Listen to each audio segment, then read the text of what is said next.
This channel does not promote any violence, harmful, or illegal activities. All content provided by this channel is meant for an educational and information purpose only.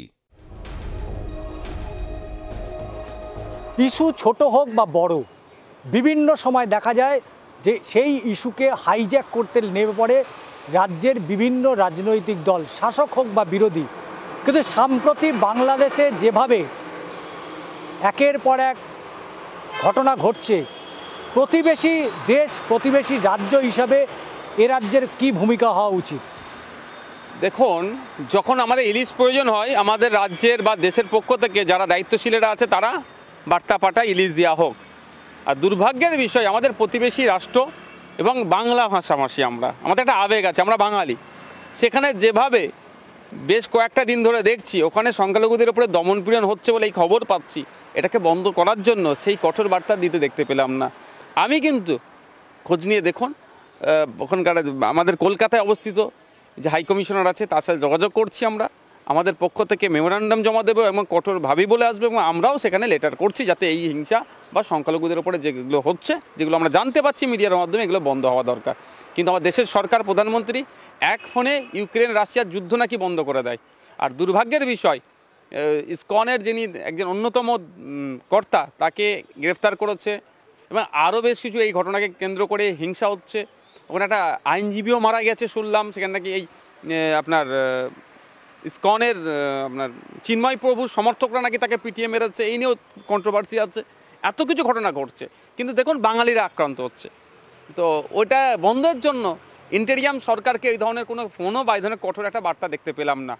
সংখ্যালঘুদের ওপরে এই যে আক্রমণ, কোথাও কি মনে হয় যে যেখানেই হোক, সেটা দেশে হোক বাংলাদেশ হোক, সংখ্যালঘুদের ওপরে এই যে আক্রমণ বাংলাদেশে যেটা রিপিটেডলি চলছে, গণ অভ্যুত্থান এবং তারপরে একটা অন্তর্বর্তী সরকার এবং তারপরে চিন্ময় কৃষ্ণ দাস, তাকে নিয়ে যেভাবে বাংলাদেশে এবং বারবার হিন্দুদের ওপর আক্রমণ হচ্ছে, মন্দির ভাঙা হচ্ছে, এই ঘটনার পরিপ্রেক্ষিতে আপনি কি বলবেন?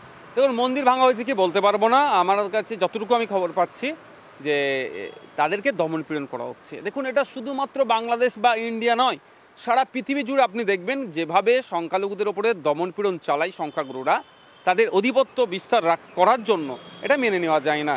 জানি না, ইউনাইটেড নেশনের সবসময় বলে বাসস্থান, শিক্ষা, খাদ্য এগুলোকে সুনিশ্চিত করতে হবে, কিন্তু ইউনাইটেড নেশন স্পেসিফিক একটা ডেট করে দিয়েছে, 18 তারিখে সংখ্যালঘু দিবস হিসাবে পালন করে। কিন্তু দুর্ভাগ্যের বিষয়, বাস্তবে ফল কতটা হচ্ছে আপনি আমেরিকা গিয়ে দেখুন, কালো চামড়াদেরকে সাদা চামড়ারা কীভাবে আক্রমণ করছে এবং তাদেরকে কীভাবে দমিয়ে রাখার চেষ্টা করছে। আপনি চলে যান পৃথিবীর বিভিন্ন জায়গাতে, সেখানে কোনো কালচারালি যারা মাইনরিটি তাদের উপরে কেমন আক্রমণ হচ্ছে, ওখানকার মেজরিটি তারা, যারা ভাষাগত দিক দিয়ে সংখ্যালঘু তাদের উপরে কেমন আক্রমণ হচ্ছে দেখুন, যারা জাতিগত সংখ্যালঘু তাদের উপর আক্রমণ হচ্ছে, যারা বর্ণগত, যারা ধর্মীয় সংখ্যালঘু তাদের উপর আক্রমণ হচ্ছে।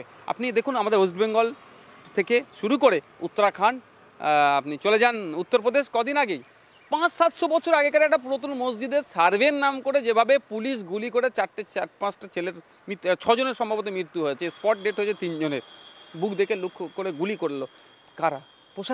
প্রশাসন তাহলে সংখ্যালঘুদের উপরে কী দমনপীড়ন চালাচ্ছে? এটা সারা দেশে চলছে, সারা পৃথিবীতে চলছে, বাংলাদেশে হচ্ছে। এটা বন্ধ হওয়া দরকার। আমাদের বর্ডার এরিয়া রয়েছে, একেবারে বাংলাদেশ বর্ডার এরিয়া, পশ্চিমবঙ্গ অনেকগুলো জেলা রয়েছে যেগুলো মূলত বাংলাদেশ বর্ডার এরিয়ায়। সেই বর্ডার এরিয়া একেবারে বর্ডারের ওপারে বাংলাদেশ, ইলিশ বাংলাদেশ থেকে আসছে, এপার থেকে যাচ্ছে। এই যে একটা কোথাও একটা সৌভ্রাতৃত্বর একটা বার্তা যায়, সেই জায়গায় দাঁড়িয়ে বাংলাদেশের এই ঘটনা পশ্চিমবঙ্গ সরকার বা ভারত সরকারের কোথাও কি আরও ভূমিকা আরও অন্যরকম হওয়া উচিত বলে মনে হয়? অবশ্যই। আমরা ইন্ডিয়া বাংলাদেশ বা ওয়েস্ট বেঙ্গল বাংলাদেশের একটা সুসম্পর্ক, কিন্তু দুর্ভাগ্যের বিষয় যত দিন যাচ্ছে সম্পর্ক তলানিতে যাচ্ছে। আপনি ভারত সরকারকে দেখুন তো, 2014-এর পর থেকে প্রতিবেশীর কোন রাষ্ট্রের সাথে সুসম্পর্ক আছে? ভুটানের মতো একটা ছোট্ট দেশ, তারা বলছে তাদের জায়গা নাকি ভারতে আছে, তারা বার করে নেবে। ভাবতে পেরেছেন?